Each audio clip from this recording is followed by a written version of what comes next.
बिस्मिल्लाहिर्रहमानिर्रहीम। Memorandum topic है, correspondence देख रहे थे बिज़नेस कम्युनिकेशन में। तो मेमोरेंडम में आते हैं पेज नंबर 82 पे। पेज नंबर 82 में मेमोरेंडम की थोड़ी सी डिटेल्स हैं। डिटेल्स देखते हैं। सबसे पहले डिफरेंसेस देखते हैं मेमोरेंडम और लेटर के डिफरेंसेस क्या हैं। पेज नंबर 82 पे last portion, differentiate between memorandum and later. अगर आपको ये क्वेश्चन आता तो शॉर्ट क्वेश्चन आएगा, इसकी तकरीबन वेटेज होगी 5 से 6 नंबर, 8 नंबर हो सकती है। First point, memorandum is internal communication and later is external communication. Second point, memorandum less formal है और लेटर मोर फॉर्मल होते हैं। जैसे कि पार्ट्स की बात की जाए तो पहले पार्ट्स, अगर मेमोरेंडम की बात करें तो टू फ्रॉम सब्जेक्ट डेट, उसके बाद बॉडी पैरास के बाद क्लोजिंग यानी कि सिग्नेचर एंड नेम। और लेटर की बात करें तो लेटर में सबसे पहले शुरुआत होती है तो डेट से शुरू होती है, इनसाइड एड्रेस होता है उसमें, उसके बाद सब्जेक्ट के बाद बॉडी पैरास, फिर डियर सर वगैरह ये चीज़ें भी होती हैं, योर सिंसियरली, और इख्तिताम में साइंड और नाम होता है जो भी सेंडर है लेटर का।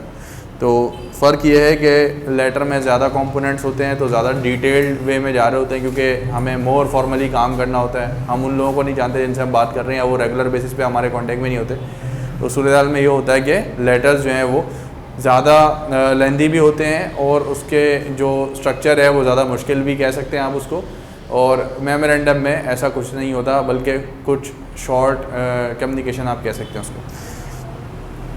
Third one, memorandum formatting is not strictly followed और लेटर में फॉर्मेटिंग इज़ स्ट्रिक्टली फॉलोड।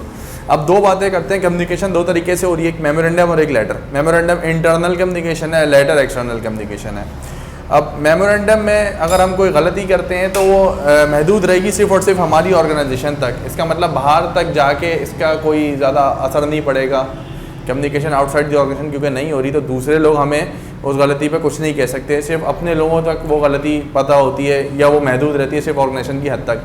तो इंटरनल कम्युनिकेशन में अगर किसी किस्म का एरर हो जाता है तो उसको आम तौर पर मान लिया जाता है, 1, 2, 3 दफ़ा भी मान लिया जाता है और इग्नोर कर दिया जाता है। इस पर ज़्यादा तफसीली बात नहीं हो पाती या एरर की निशानदेही उस तरीके से नहीं करते या उसका असर ज़्यादा नहीं पड़ता ऑर्गेनाइजेशन पे। एक्सटर्नल कम्युनिकेशन, क्योंकि हम किसी और को लेटर लिख रहे हैं, किसी और ऑर्गेनाइजेशन के साथ कम्युनिकेशन कर रहे हैं या ईमेल ड्राफ्ट कर रहे हैं, कहीं और पहुँच रही है, उसमें अगर आप गलती करते हैं तो आप सिर्फ़ और सिर्फ अपना नाम नहीं ख़राब करते बल्कि अपनी ऑर्गेनाइजेशन का नाम भी ख़राब करते हैं। वो इस तरीके से कि अगर सब्जेक्ट लाइन में मैंने गलती से मिस टाइप कर दिया और कुछ के कुछ हमने स्पेलिंग गलती कर दी कुछ, अब जल्दी में हमने सेंड भी कर दी ईमेल। अब ईमेल सेंड किए, सब्जेक्ट लाइन में हाईलाइट हो गए हमारी ये गलती, और ये सिर्फ मेरी गलती नहीं होगी बल्कि अगर मैं किसी ऑर्गेनाइजेशन को रिप्रेजेंट कर रहा हूँ तो उसकी तरफ से भी गलती जा रही है, क्योंकि उसका लोगो भी आता है, नाम भी आता है, मेरी पोस्ट भी आएगी कि मेरी ऑर्गेनाइजेशन में क्या पोस्ट है। रिसीवर जब भी ये चीज़ें देखेंगे और सब्जेक्ट लाइन को देखेंगे ख़ास तौर पर, उसमें गलती होगी कि सेंडर ने ये गलती की है और इस तरीके से नहीं लिखना चाहिए था, स्पेलिंग कुछ और हो सकती है या कम्युनिकेशन से बेहतर तरीके से की जा सकती थी। तो हो सकता है कि वो इसका तस्करा और लोगों से भी करें तो बात फैलती चली जाती है। और कम्युनिकेशन क्योंकि एक्सटर्नल कम्युनिकेशन है तो आपकी गलती बहुत ज़्यादा नैरो स्कोप के साथ लोग देखते हैं, बहुत ज़्यादा सोचते हुए कि आपने गलती कर दी थी लेटर में। तो कभी कभी ऐसा भी होता है कि रिस्पॉन्स भी आता है और उसमें वो निशानदेही अगर करेंगे तो आपको अच्छा नहीं लगेगा। वो इसलिए क्योंकि एक्सटर्नल कम्युनिकेशन में अगर आपकी कोई गलती की निशानदेही करेगा तो फिर वो आपके लिए सेटिस्फाइंग नहीं होगा। आप उससे हो सकता है कि फिर हो सकता है कॉम्पीट करें, आइंदा उसकी गलती निकालने की कोशिश करेंगे।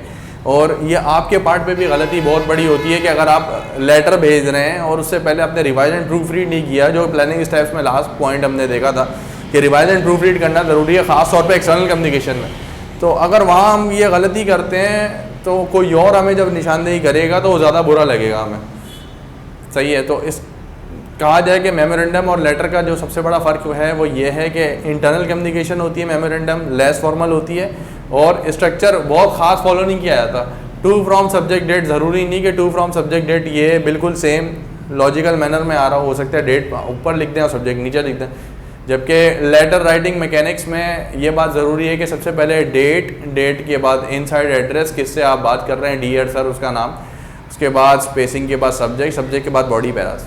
ये फ़र्क होता है लेटर में और मेमोरेंडम में। तो लेटर और मेमोरेंडम में सबसे बड़ी बात यह है कि आप ज़्यादा कॉन्शियस होकर जो लिखेंगे वो लेटर राइटिंग को ज़्यादा कॉन्शियस वे में लिखे होंगे, ज़्यादा सोच समझ के साथ लिखे होंगे कि हमारी गलती किसी और को पता ना चले या हमारी ऑर्गेनाइजेशन का नाम ख़राब ना हो। विद इन दी ऑर्गेनाइजेशन बात करें तो कभी कभी मेमोरेंडम में हम शॉर्ट वर्ड भी यूज़ कर सकते हैं, या कभी ईमेल कर रहे हैं तो ईमेल में हो सकता है एक शख्स को हमने सीसी में रखना था, उसको गलती में सीसी में नहीं रखा, ये चीज़ें चल जाती हैं। वो ईमेल हम दोबारा ड्राफ्ट करेंगे और फिर सीसी में लगा के भेज देंगे। अगर यही एरर मैं करूँगा लेटर में कि मुझे किसी ऑर्गेनाइजेशन से बात करनी है, ब्रांच मैनेजर से फ़र्ज़ करें बात कर रहे हैं बैंक के, और जिस शख्स से बात करनी थी या जो सपोर्ट स्टाफ था उसको मैं सीसी में रखना चाहता हूँ, तो जब ईमेल में ड्राफ्ट करूँगा और ब्रांच मैनेजर के नाम वो मैंने ईमेल ड्राफ्ट करके सेंड भी कर दी और मुझे याद नहीं रहा कि मैं सीसी में एक एसोसिएट जो भी शख्स था जिससे मैं करस्पॉन्डेंस कर रहा था उसको भी रखना था, तो फिर मैं अगर दोबारा से ईमेल करूँगा तो ब्रांच मैनेजर के ऊपर एक नेगेटिव कह सकते हैं कि इम्प्रेशन पड़ता है हमारा, और जो शख्स सीसी में पहले इंक्लूड नहीं था उसको हम दोबारा इंक्लूड करेंगे और उसको ये पता चलता है कि एक ईमेल पहले भी की गई थी जिसमें ब्रांच मैनेजर से तो बात की जा रही थी लेकिन मुझसे बात नहीं की जा रही थी, तो वो भी इससे डाउट्स ले सकता है और कंसीव कर सकता है कि हमारे पार्ट पे कोई गलती हो सकती है, मतलब कि सेंडर ने कोई ना कोई गलती की है। तो कोई और आपकी बात का बुरा माना है, इससे बेहतर ये है कि लेटर्स पे ख़ासतौर पे फोकस बहुत ज़्यादा करना है। मेमोरेंडम में भी फोकस करना चाहिए क्योंकि ऑफिस पॉलिटिक्स भी काफ़ी हद तक होती है और एक शख्स दूसरे से कम्पीट कर रहा होता है ऑफिस में। मेरी तरफ से अगर कोई गलती होगी तो मेरा कंपेनियन जो होगा या कॉलीग जो होगा वो फिर उसको भी निशानदेही करेगा और ऑफिस में बात करेगा मेरे मुतालिक। इससे बेहतर है कि दोनों जगह में हमें बहुत फोकस करना है और गलती का इम्कान कम अज़ कम रखना चाहिए। अगर के गलती होती है किसी किस्म की तो फिर उस पर आप उस गलती को करेक्ट करें जल्द से जल्द जितना हो सके बेहतर, क्योंकि एक गलती आपने कर दी और उसको आपने फिर रेक्टिफाई नहीं किया तो फिर ये एक बहुत बड़ा मसला हो सकता है। तो बात की जाए दोबारा से मेमोरेंडम और लेटर के दरमियान में डिफरेंसेस की बात की जाए तो मेमोरेंडम और लेटर में एक बहुत बड़ा डिफरेंस ये है कि मेमोरेंडम में स्ट्रक्चर को ख़ास तौर पे इतना फॉलो नहीं किया जाता जितना लेटर में स्ट्रक्चर ब्रॉड हो जाता है, बहुत ज़्यादा बातें हो जाती हैं उसके अंदर। टाइटल पेज, लोगो किस तरीके का है, लेटर के रेफरेंसेस भी होते हैं, रेफरेंस नंबर 103, रेफरेंस नंबर 104 का लेटर का क्या गया था, रेफरेंस नंबर 105 का लेटर का क्या गया था, तो इन तमाम चीज़ों का भी ख्याल रखा जा सकता है। इसके बाद 4th पॉइंट, मेमोरेंडम में components in the page are less. Half page पे मेमोरेंडम ख़त्म हो जाता है तकरीबन, लेटर तकरीबन 2 से 3 पेजेस तक जाता है, तो लेटर में लिखा हुआ है components in the page are more. और 5th number memo, communication is more speedy, क्योंकि रोज़ के रोज़ हम लोग बात कर रहे होते हैं और ज़्यादातर इंट्रानेट पे ईमेल्स चल रही होती हैं, सिक्योर्ड नेटवर्क होता है, आपस का नेटवर्क होता है, आपस में बात कर रहे होते हैं, अपने पोर्टल पे बात कर रहे होते हैं या ईमेल ड्राफ्ट कर रहे होते हैं। और क्योंकि रिपोर्टिंग में फ़ोन कॉल्स भी होती हैं काफ़ी हद तक, तो रिपोर्ट करते हुए आपको अगर किसी ने ईमेल किया तो रिमाइंडर के तौर पे वो फ़ोन कॉल भी कर देते हैं, क्योंकि वो इंटरनल नंबर्स ही होते हैं सारे, तो डायलिंग करके बता दी जाती है कि आपको ईमेल रिसीव हुई है, आप उसको रिस्पॉन्ड कर दें।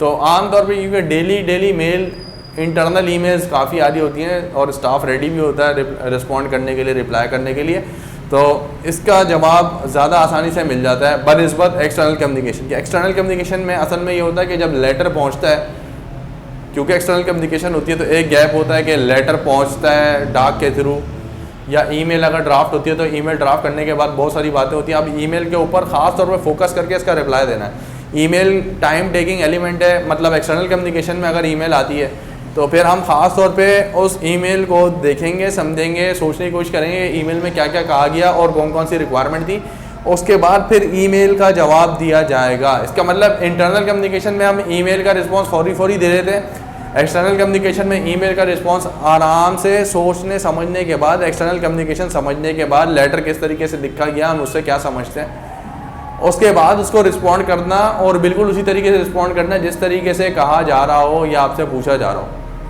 ये फ़र्क है इंटरनल कम्युनिकेशन और एक्सटर्नल कम्युनिकेशन में, यानी कि मेमोरेंडम और लेटर में। क्योंकि मेमोरेंडम रोज़ के रोज़ हम लोग आपस में करस्पॉन्डेंस करते हैं विद इन दी ऑर्गेनाइजेशन, तो रोज़ के रोज़ मेमोरेंडम्स जनरेट होते हैं और बहुत सारे नंबर्स में जनरेट होते हैं। विद इन द डिपार्टमेंट या अदर डिपार्टमेंट से ईमेल्स आ रही होती हैं, रिस्पॉन्ड कर रहे होते हैं, ईमेल्स आएगी दोबारा रिस्पॉन्ड करेंगे। एक्सटर्नल कम्युनिकेशन में पहली बात तो ये कि बहुत हर डिपार्टमेंट इन्वॉल्व नहीं होता है। एक्सटर्नल कम्युनिकेशन ज़्यादातर सेल्स स्टाफ कर रहा होता है अपने कस्टमर्स के साथ, परचेज स्टाफ कर रहा होता है सप्लायर के साथ। फॉर एग्जाम्पल प्रोडक्शन स्टाफ अगर के बात कर रहा है तो उसकी एक्सटर्नल कम्युनिकेशन इतनी नहीं होगी, वो प्रोडक्शन स्टाफ सिर्फ और सिर्फ अपने डिपार्टमेंट्स में या अपनी ऑर्गेनाइजेशन की हद तक महदूद रहता है, वो एक्सटर्नल कम्युनिकेशन आमतौर पे नहीं कर रहे होते। सही है, वो अपने परचेज ऑफिसर्स को या सेल्स ऑफिसर को प्रोडक्शन से रिलेटेड बातें तो बता सकते हैं, लेकिन प्रोडक्शन में क्योंकि आउटसाइड दी ऑर्गेनाइजेशन इतने लोग इन्वॉल्व नहीं होते, विद इन दी ऑर्गेनाइजेशन लोग इन्वॉल्व ज़्यादा होते, तो वहाँ पे मेमोरेंडम तक दुनिया रहती है उनकी। तो डिपेंड करता है कौन से डिपार्टमेंट की बात कर रहे हैं, किस वर्कर की क्या ड्यूटीज़ हैं, कौन किसको रिस्पॉन्ड करेगा, किसकी क्या ड्यूटीज़ हैं, किसका एक्सटर्नल पोर्टल पे ईमेल आईडी मौजूद है कि वो आउटसाइड दी ऑर्गेनाइजेशन किसी किस्म की ईमेल कर सके। कुछ कुछ स्टाफ ऐसे होते हैं उनको एक्सेस नहीं होती है एक्सटर्नल ईमेल करने की, वो सिर्फ इंटरनली ईमेल जो कर सकते हैं यानी कि मेमोरेंडम्स बना सकते हैं। तो ये आपने फ़र्क देखे मेमोरेंडम और लेटर के दरमियान में। पेज नंबर 82 पे थोड़ी बहुत थ्योरी है मेमोरेंडम की। थ्योरी में बताया जा रहा है in commerce it is any formal communication specially from one paper headed with the word memorandum. It is basically defined as a note to help the memory. तो मेमोरेंडम का असल मतलब ये है कि किसी की मेमोरी से कोई बात समराइज़ करके बता दी जाए किसी और को, तो ये कहलाता है memorandum. Memo is also known as memory jogger. Memory jogger के एक याद दहानी करवाना, ये कहलाता है memorandum. Memo writing is use to communicate with persons within the organization regardless anybody's position और location. No doubt the position and personality of the reader determines the extent of formality and affects the tone of the memo. Internal communication कर रहे हैं, बिल्कुल कर रहे हैं, लेकिन downward भी हो सकती है, अपवर्ड भी हो सकती है, हॉरिजॉन्टल भी हो सकती है। अब यहाँ पे सोचना ज़्यादा ये है कि हम जब डाउनवर्ड कम्युनिकेशन करेंगे तो फॉर्मेलिटी और कम हो जाती है, अपवर्ड कम्युनिकेशन करेंगे तो फॉर्मेलिटी और ज़्यादा हो जाती है। कॉलीग्स में अगर सेम लेवल ऑफ मैनेजमेंट में हम लोग करेस्पॉन्डेंस कर रहे हैं या मेमोरेंडम लिख रहे हैं तो उसमें इतनी ज़्यादा कह लें कि फॉर्मेलिटी नहीं पाई जाती जो कि अपवर्ड कम्युनिकेशन में पाई जाती है। तो इन तमाम बातों का ख्याल करना है। तो बताया जा रहा है कि आप किस पोस्ट को मेमोरेंडम लिखने लगे हैं, उसकी क्या जगह बनती है, उसको कितनी रिस्पेक्ट दें, कितनी रिस्पेक्ट रखनी चाहिए उसके लिए, उसको किस तरीके से रिस्पॉन्ड करना है, हार्ड से रिस्पॉन्ड ना हो हमारा, क्विक रिस्पॉन्स करना है या फिर इमीडिएट रिस्पॉन्स नहीं है तो 2 दिन बाद कर सकते हैं या 4 घंटे बाद या 6 घंटे बाद। ये सब डिपेंड करेगा आप किसको मेमोरेंडम लिख रहे हैं और रिस्पॉन्स टाइम उसका क्या है। कि आपने अगर कोई एक्शन इमीडिएट लेना है तो उसकी मेमोरेंडम्स फ़ौरन जनरेट होती हैं, उसकी ईमेल्स फ़ौरन रिस्पॉन्ड कर रहा होता है हर कोई। अगर रिस्पॉन्स टाइम ज़्यादा है कि कोई प्रोजेक्ट अभी शुरू नहीं करना, 10 दिन बाद शुरू करना है, उसकी गाइडलाइंस आज आ रही हैं, तो मैं इसको आज भी रिस्पॉन्ड कर सकता हूँ, डे एंड पे कल भी रिस्पॉन्ड कर सकता हूँ। तो ये मेरे ऊपर होगा कि मैं किस तरीके से कब रिस्पॉन्ड कर रहा हूँ। तो ये सिचुएशन को देखते हुए हमने सोचना है कि मेमोरेंडम कब रिप्लाई उसका किया जाएगा। A memorandum that aims to issue a directive should be written in a professional, simple yet courteous manner. The directives contained in the memorandum should be clear and precise. Bullets may be used to highlight key points. अब letter की तरह memorandum में भी बिल्कुल ऐसे ही है, या तो आप बॉडी पैराज में पैरावाइज लिख सकते हैं या उसको मजीद हाईलाइट करने के लिए बुलेट या नंबर के हिसाब से नंबर वाइज चल सकते हैं और अपनी बात को बयान कर सकते हैं। लास्ट क्लास में मेमोरेंडम में 2 मेमोरेंडम देखे गए थे। एक में टेक्स्ट वाइज यानी कि बॉडी पैराज के हिसाब से लिख दिया गया था सारा जितना भी हमारा लिटरेचर था। एक और मेमोरेंडम हमने गो थ्रू किया था, उसमें हमने नंबर वाइज मेमोरेंडम देख लिया था कि नंबर वाइज किस तरीके से टेक्स्ट किया जा सकता है या अपना लिटरेचर बता सकते हैं नंबर वाइज या bullet wise. A memorandum or email message may suffice for subordinates coordinating with each other to carry out task as part of an activity or to get updates on routine tasks or assignments. कभी updates के लिए, कभी किसी किस्म की directions देने के लिए मेमोरेंडम लिखे जाते हैं, कभी किसी को एडवाइस करना हो जब मेमोरेंडम लिखे जाएंगे, कोई अनाउंसमेंट करनी हो कि कब इंटरव्यूज़ रखे जाएंगे या कब फॉर्मल मीटिंग होगी, हम नवंबर के अकाउंट्स को कब बैठ के डिस्कस करेंगे, ये तमाम चीज़ें मेमोरेंडम में जा सकती हैं। The memorandum or memo is a very flexible form used within an organization for communication at all level and for many different reasons. It performs internally the same function as a letter does in external communication by an organization, but can in fact be used for reports, briefings, instructions, brief messages or notes and any kind of internal communication that is more easily or clearly conveyed in writing. Oral communication भी कर सकते हैं किसी के साथ, लेकिन correspondence में लाने के लिए, एक रिकॉर्ड मेंटेन करने के लिए, हिस्ट्री बनाने के लिए हमेशा अपने ऑफिशियल ईमेल आईडी से अपने स्टाफ को ईमेल अगर कर देंगे तो एक बात रिकॉर्ड में आ जाती है। क्योंकि हमने पढ़ा था verbal and non verbal communication के चैप्टर में कि राइटिंग में अगर कम्युनिकेशन होती है वो ओरल कम्युनिकेशन से बेहतर समझी जाती है। तो जब भी आप किसी को रिकॉर्ड पे लाना चाहें या ये चीज़ बताना चाहें कि मैंने कब किसको क्या मेमोरेंडम किया था या क्या ईमेल भेजी थी, ज़्यादा बेहतर यह ओरल कम्युनिकेशन के साथ साथ रिटन कम्युनिकेशन भी कर दी जाए ताकि एक चीज़ रिकॉर्ड का पार्ट बन जाए।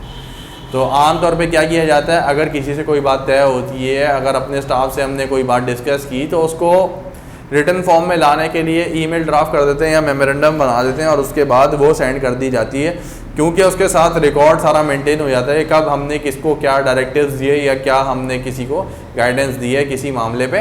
तो ये तमाम बातें रिकॉर्ड पे आ जाती हैं, in writing black and white में आ जाती हैं। और आगे के लिए कॉरेस्पॉन्डेंस जब करेंगे या जब आपको जवाब आएगा तो एक हिस्ट्री मेंटेन हो रही होती है कन्वर्सेशंस की, या ईमेल्स में हिस्ट्री मेंटेन हो रही होती है कि हमने किससे क्या बात की है किस वक्त।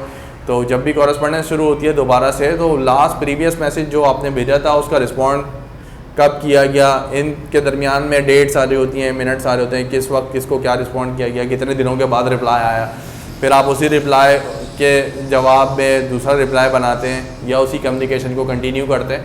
तो ये तमाम चीज़ें बताई जा रही हैं कि आप ओरल कम्युनिकेशन से ज़्यादा रिटन कम्युनिकेशन पे इन्हिसार इसलिए करते हैं क्योंकि उससे रिकॉर्ड एक मेंटेन हो जाता है और कोई आपकी बात जुटला नहीं सकता और भूल नहीं सकता। फिर a memorandum may be sent upwards, downwards or sideways in an organization. It may be sent from one individual to another, from one department to another, or from one individual to a department or a larger body of staff. 1 person to 1 person communication हो सकती है बिल्कुल memorandum में। 1 person to multiple person ये भी communication हो सकती है, और मल्टीपल पर्सन्स टू 1 person ये भी कम्युनिकेशन हो सकती है। इसका मतलब ये डिफरेंट वेज हो सकती हैं कम्युनिकेशन की हमेशा, और ये डाउनवर्ड्स में भी हो सकती हैं सिचुएशंस, अपवर्ड्स में भी हो सकती हैं, हॉरिजॉन्टल में भी हो सकती हैं।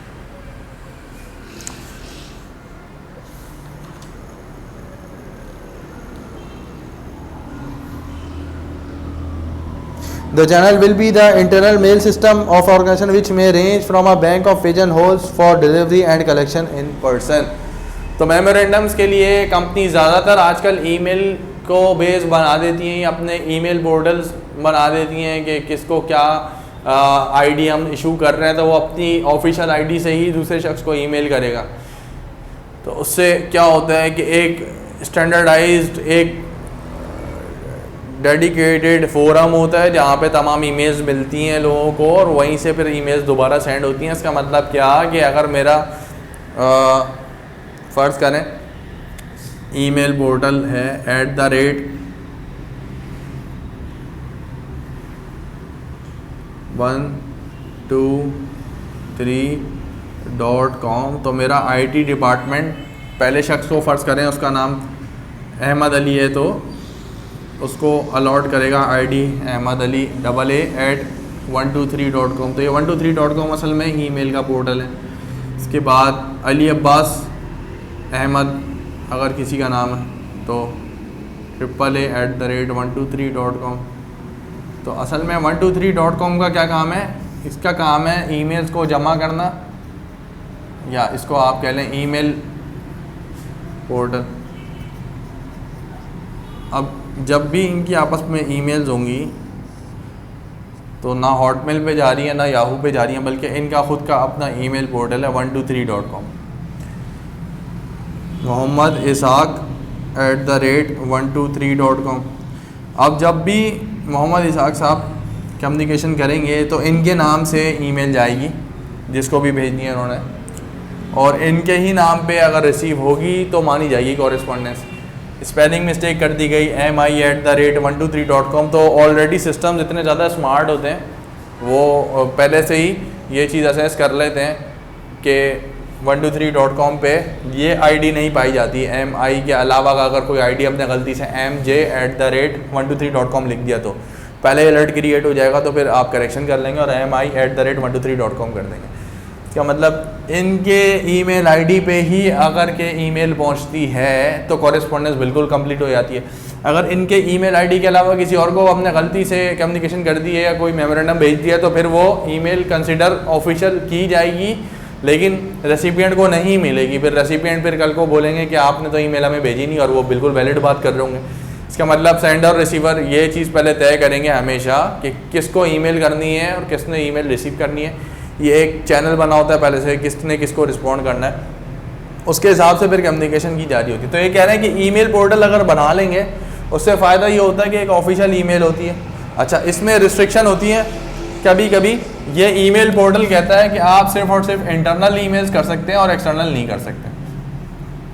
फ़र्ज़ करें इन तीनों में से सिर्फ और सिर्फ राइट MI वाली आईडी को है कि एक्सटर्नली किसी को ईमेल ड्राफ्ट कर दें, फ़र्ज़ करें कि ये एक्सटर्नली दूसरे किसी कंपनी को एक ईमेल लिख रहे हैं, वहाँ पे asghar@gkm.net, क्योंकि ये पोर्टल कोई और आ गया तो सिर्फ़ और सिर्फ असगर जो कि किसी और ऑर्गेनाइजेशन के नुमाइंदे हैं उनको सिर्फ राइट mi@123.com को राइट मौजूद है कि वो इनको ईमेल लिख सकें, क्योंकि ये एक्सटर्नल पोर्टल पे जा रही है।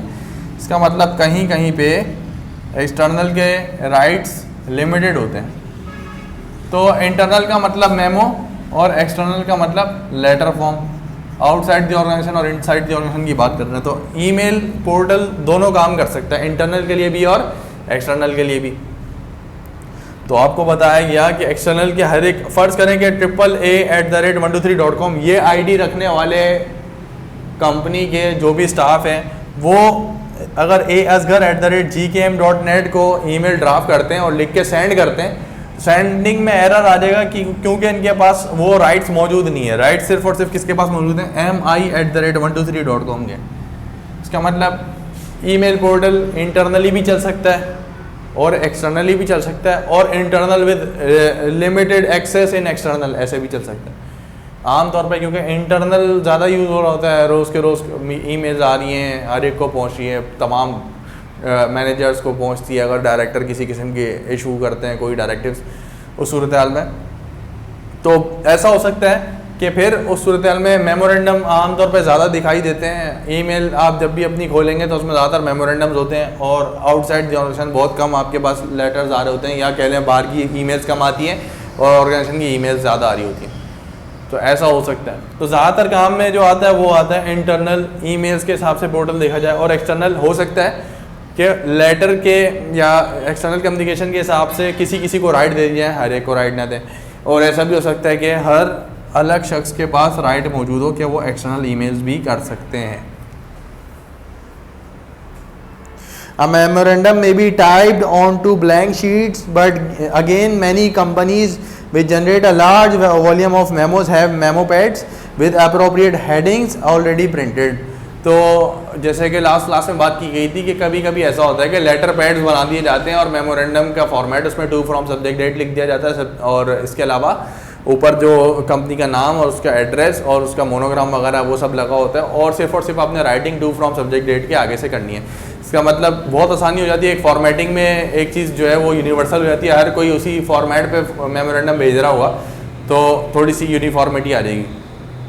दूसरी बात ये, कहीं कहीं ऑर्गेनाइजेशन में ऐसा नहीं होता तो वो फिर राइटिंग करते हैं मेमोरेंडम की, और वो फिर अपने हिसाब से हर कोई अपने हिसाब से बिल्कुल ऊपर से टाइटल लिखेगा सबसे पहले कंपनी का, उसके बाद एड्रेस लिखेगा, फिर टू फ्रॉम सब्जेक्ट डेट, उसके बाद फिर टेक्स्ट जो भी होगा वो बॉडी पैराज में बता दिया जाएगा। आजकल क्योंकि ज़्यादातर इलेक्ट्रॉनिक कम्युनिकेशन होती है तो राइटिंग पैड वाली कहानी थोड़ी सी पुरानी हो गई है, और अब जो है ज़्यादातर ईमेल्स के थ्रू ये काम चल रहा होता है इंटरनल और एक्सटर्नल का। नेक्स्ट पेज पे, पेज नंबर 83 पे हमने दो मेमोरेंडम्स देख लिए थे ऑलरेडी। एक to all employees from managing director था जो कि डाउनवर्ड कम्युनिकेशन है, एक ऑल फैकल्टी मेंबर्स को लिखा था कॉलेज डीन ने।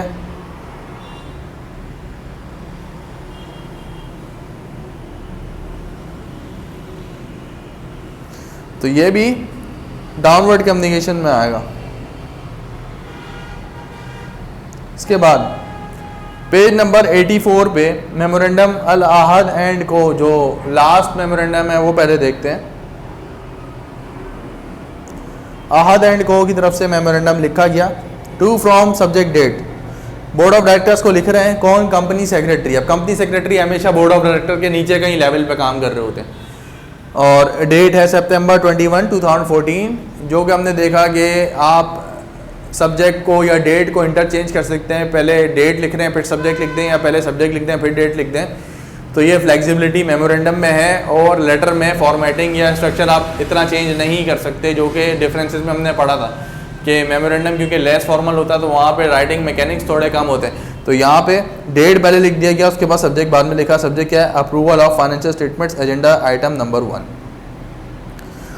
तो Al Ahad and company title आ गया, उसके बाद एड्रेस आ गया DHA कराची, फिर to from subject date, first para जो कि बॉडी पैराज है, financial statements of the company for the financial year ended on 30 June 2014 are hereby placed before the board for their consideration and approval.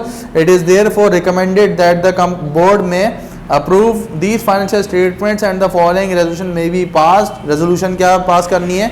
That the financial statements of the company for the financial year ended on 30 June 2014 are hereby approved and adopted by the company या by the board. और आखिर में company secretary अपना नाम या sign कर देंगे. अब इस कम्युनिकेशन में कंपनी सेक्रेटरी को अपना नाम बताने की ज़रूरत नहीं है, क्योंकि सबको पता ही है, अंडरस्टूड है कि कंपनी सेक्रेटरी हमारे हैं कौन.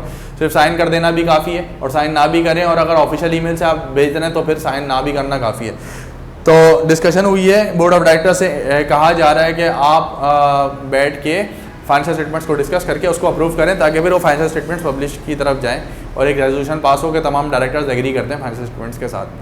तो ये एक हमने देखा था कम्युनिकेशन किस तरीके की हो रही है. यहाँ पे अपवर्ड कम्युनिकेशन हो रही है, कैसे कंपनी सेक्रेटरी अपने हायर स्टाफ को यानी कि बोर्ड ऑफ डायरेक्टर्स को एक मेमोरेंडम लिख रहे हैं.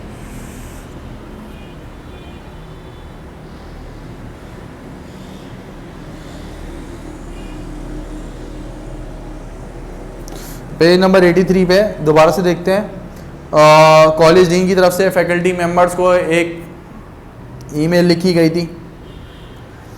फिर पेज 83 पे मैनेजिंग डायरेक्टर्स की तरफ से ऑल एम्प्लॉयज़ को एक ईमेल लिखी गई थी. ये दोनों डाउनवर्ड कम्युनिकेशन थी. और अभी हमने 84 पे अपवर्ड कम्युनिकेशन भी देखी है. बिल्कुल ऐसी एक एग्जांपल हो सकती है कि हॉरिजॉन्टल कम्युनिकेशन के ऊपर भी कोई मेमोरेंडम लिखने को आए, तो तकरीबन उसमें भी ये सेम मैकेनिक्स आपने अप्लाई करने. टू फ्रॉम सब्जेक्ट डेट, उसके बाद टेक्स्ट. उसमें जैसे कि यहाँ पे हम मोर फॉर्मल चल रहे थे कि it is therefore recommended. Page number 84 पे जो अभी हमने गो थ्रू किया है कंपनी सेक्रेटरी का मेमोरेंडम, इसमें सेकंड पैरा में it is therefore recommended. तो रिकमेंडेड का वर्ड है कि आपकी मर्ज़ी. हम ये कहते हैं कि आप कोशिश करके फाइनेंशियल स्टेटमेंट को अप्रूव करें, लेकिन आपकी मर्ज़ी है. रिकमेंडेड यहाँ पे एडवाइज्ड नहीं कहा गया, क्योंकि अल्फाज का चुनाव हमने वैसा करना है जैसे कम्युनिकेशन करनी है. रिकमेंडेड कंपनी सेक्रेटरी हमेशा रिकमेंड करेगा, एडवाइस नहीं करेगा. एडवाइस का मतलब है कि किसी को बहुत ज़्यादा समझाना या अपने हिसाब से मशवरा देना. रिकमेंडेड का मतलब है कि तरजीह दी जा रही है इस बात को कि आप इसको कोशिश करें तो अप्रूव कर लें. इसका मतलब यहाँ पे हम थोड़ा सा कह लें कि इतने ब्रॉडर वे में बात नहीं कर रहे. अगर एडवाइस की बात होती तो फिर उस कंपनी सेक्रेटरी की बात बिल्कुल गलत हो जाती है, क्योंकि कंपनी सेक्रेटरी उस पोजीशन में नहीं है कि अपनी बात मनवा सके. तो एडवाइस कभी भी नहीं कर सकता अपने हायर अथॉरिटीज़ को. तो इन अल्फाज का इस्तेमाल देख के करना है. हम किससे कम्युनिकेशन कर रहे हैं, तो किस वक्त किससे क्या बात करनी है, पोस्ट के हिसाब से ही बात करनी है. पेज नंबर 84 पे एक और मेमोरेंडम है नेशनल यूनिवर्सिटी का, और इसमें डेली टाइम रिकॉर्ड्स के बारे में कोई बात हो रही है. डीन कह रहे हैं all members of the faculty को, और यहाँ पे आप देख रहे हैं डेट टू फ्रॉम सब्जेक्ट. तो यहाँ पे दोबारा से जो एक फॉर्मेट था उसको थोड़ा बहुत तब्दील किया गया. टू फ्रॉम सब्जेक्ट डेट के बजाय डेट टू फ्रॉम सब्जेक्ट. तो ये आप वेरी कर सकते हैं, कोई मसला नहीं है. तो कम्युनिकेशन, इंटरनल कम्युनिकेशन में ज़्यादातर ऐसा होता है कि आप मेमोरेंडम अपने हिसाब से फ्लेक्सिबल कर सकते हैं. National university phase 6 DHA Karachi, इसके ऊपर एक मेमोरेंडम है जो कि आप स्टडी कर सकते हैं घर से.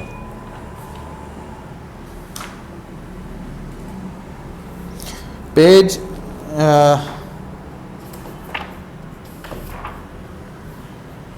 126 पेज पे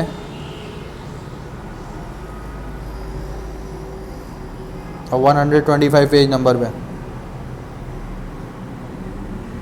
आपने सर्च करना है. एग्ज़ाम में अगर किसी किस्म का मेमोरेंडम लिखने को आया है तो उसकी वेटेज के हिसाब से आपने मेमोरेंडम लिखना है. ज़्यादातर ये 1 पेजर होता है, तो इसकी वेटेज 8 से 10 नंबर हो सकती है, इससे ज़्यादा नहीं होगी. तो ये सीधे मार्क्स इतना ज़्यादा लिखना भी नहीं, ग्रामर की गलतियाँ भी कम से कम होंगी, तो इसमें मार्क्स लेना ज़्यादा आसान है. अगर एग्ज़ाम में आता है तो आप इसको अटैम्प्ट कर सकते हैं. थ्योरी में ज़्यादातर डिफ्रेंशिएशन आती है कि डिफ्रेंशिएट करेंगे मेमोरेंडम और लेटर में क्या फ़र्क है. और दूसरी चीज़ एक और आती है कि मेमोरेंडम की अगर डिस्क्रिप्शन या उस पर नोट लिखने को आए तो फिर जो हम लोग ने आज थ्योरी देखी है आप वहाँ से इसको कवर कर सकते हैं.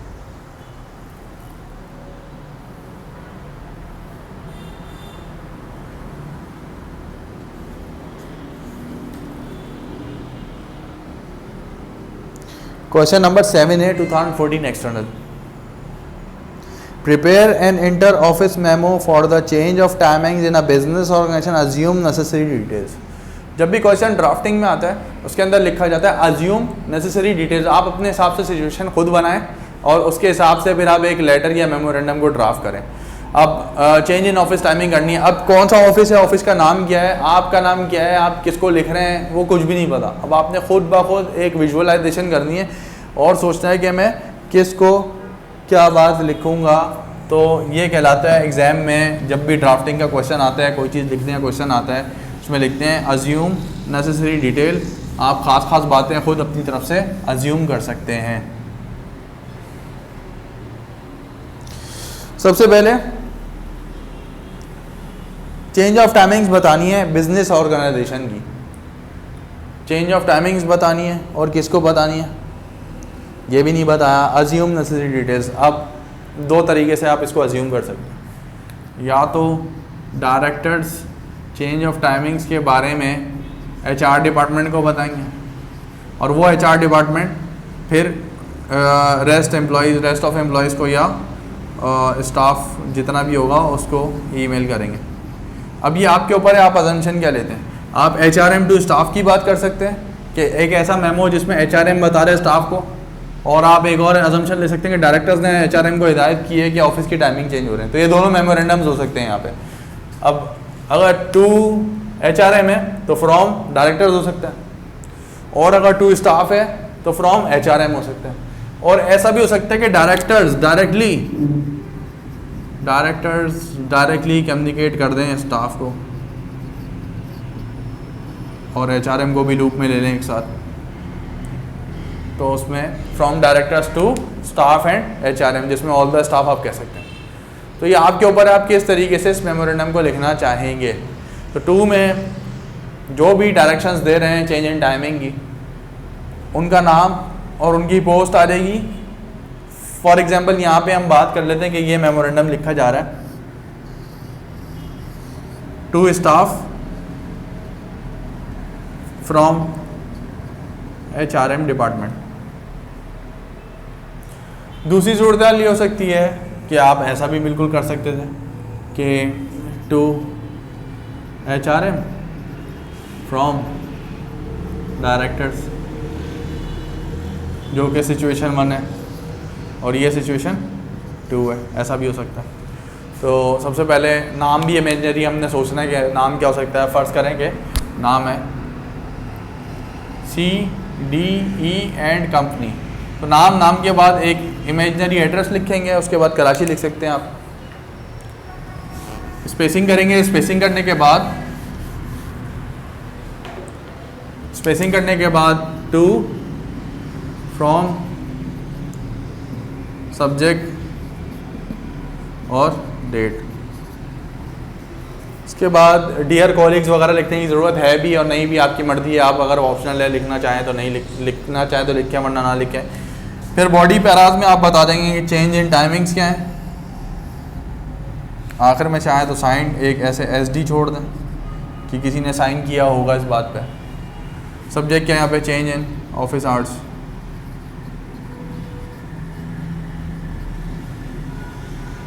नाम अज्यूम कर सकते हैं आप अपनी तरफ से, लेकिन कोई ऐसा नाम अज्यूम नहीं करना है जिससे ये एग्जामिनर को बुरा लगे। कोई ऐसा नाम अज्यूम करें जो कि किसी का नाम हो ही नहीं सकता, मतलब इमेजिनरी कोई भी नाम हम अज्यूम कर सकते हैं। NOP ये कौन है। फॉर एग्जांपल HRM डिपार्टमेंट को लिखना है तो NOP मैनेजर HR।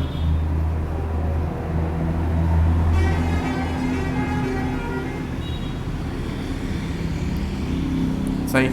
और कौन लिख रहे हैं, STU जो कि डायरेक्टर है।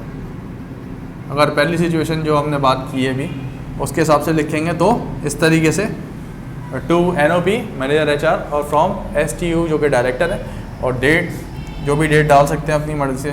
फ़र्ज़ करें ये मेमोरेंडम लिखा गया 20/11/2020 को। और चेंज इन टाइमिंग्स के बारे में बता देंगे, ऑफिस आवर्स चेंज हो गए। ऑफिस आवर्स क्या चेंज हो गए, हो सकता है 9 से 6 के बजाय टाइमिंग कर दी जाए 8 से 5। सही, SOP की वजह से या कोरोना की वजह से। या ब्रेक आवर्स चेंज कर दिए, या नमाज टाइम बढ़ा दिया या कम कर दिया, या सैटरडे को ऑन कर रहे हैं और फ्राइडे को ऑफ कर रहे हैं, कुछ भी सिचुएशन हो सकती है। तो वो अजम्पशन आप अपनी तरफ से लेंगे और अपनी तरफ से सिचुएशन क्रिएट करके उसके बाद टेक्स्ट में आप लिख सकते हैं तमाम बातें। मज़ीद ऐसा भी हो सकता है ये HRM मैनेजर अनाउंस कर रहे हैं और तमाम स्टाफ को बता रहे हैं, तो 2 में आ जाएगा और एम्प्लॉइज़ और फ्रॉम में आ जाएगा फ़र्ज़ कर लेते हैं जो भी इनका नाम है HRM डिपार्टमेंट के मैनेजर का।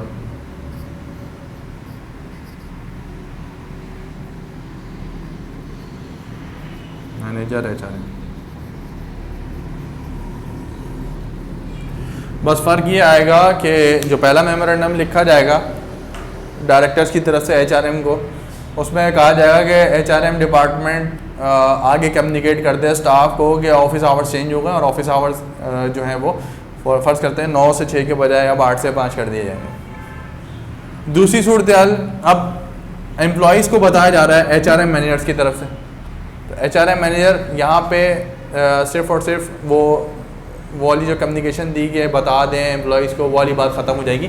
HRM डिपार्टमेंट डायरेक्ट अनाउंस करेगा कि on behalf of our director, और या उनसे करस्पॉन्डेंस के बाद आपके लिए ऑफिस आवर्स जो सजेस्ट की जाती हैं या एप्लीकेबल होंगी वो इस तारीख से होंगी, और अब नई टाइमिंग्स होंगी वो होंगी फ़र्ज़ करते हैं 8 से 5 की टाइमिंग्स होंगी और 9 से 6 की टाइमिंग फॉलो नहीं होंगी। तो मेमोरेंडम आप बिल्कुल इस तरीके से लिख सकते हैं। किसी भी किस्म की कोई क्वेश्चन या क्वेरीज हो सकती हैं तो आप मुझसे पूछ सकते हैं, क्लास में भी पूछ सकते हैं और उसके अलावा पोर्टल पे भी सवालात कर सकते हैं। मज़ीद बात ये कि मेमोरेंडम के लिए आप लोग के लिए एक होमवर्क है और होमवर्क आपने बनाना है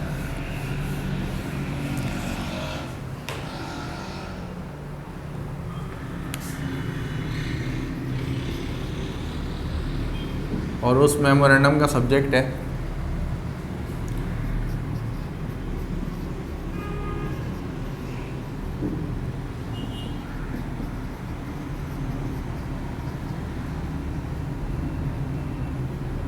ये स्टाफ को एक अनाउंसमेंट की जाएगी और उसमें बताया जाएगा मेमोरेंडम के थ्रू कि ऑफिस की प्रीमिसेस में रहते हुए आप SOP को फॉलो करें। तो अब आप ये ख़ुद सोचें, अज्यूम नेसेसरी डिटेल करें कौन किस को ये मेमोरेंडम लिखेगा, उसमें सब्जेक्ट क्या होना चाहिए, उसके टेक्स्ट में क्या होनी चाहिए, ये तमाम बातें फिर आप लोग देख सकते हैं और सोचते हुए अपनी तरफ से पूरा टाइम लेके इसको आप कंप्लीट करेंगे। तो होमवर्क में 2 क्वेश्चन हैं टोटल। फर्स्ट आप ये कह सकते हैं और सेकंड जो अभी एग्ज़ाम का क्वेश्चन है 2014 एक्सटर्नल क्वेश्चन नंबर 7A, ये आप दोनों अटैम्प्ट करेंगे और नेक्स्ट क्लास में कोशिश करके इसको कंप्लीट करें ताकि मेमोरेंडम एक तरफ लॉक हो जाएगा तो फिर हम लेटर को शुरू करते हैं इंशाल्लाह। तो नेक्स्ट क्लास में इंशाल्लाह बात होती है लेटर्स पे, और जब तक आप मेमोरेंडम अच्छे तरीके से प्रैक्टिस करें और मार्क्स गेनिंग एरिया है, कोशिश करके अपनी ड्राफ्टिंग बेहतर करें और मेमोरेंडम के 10 से 12 नंबर आप सिक्योर कर सकते हैं। तो अगली क्लास में बात होती है इंशाल्लाह कॉरेस्पॉन्डेंस के ऊपर। अल्लाह हाफिज़।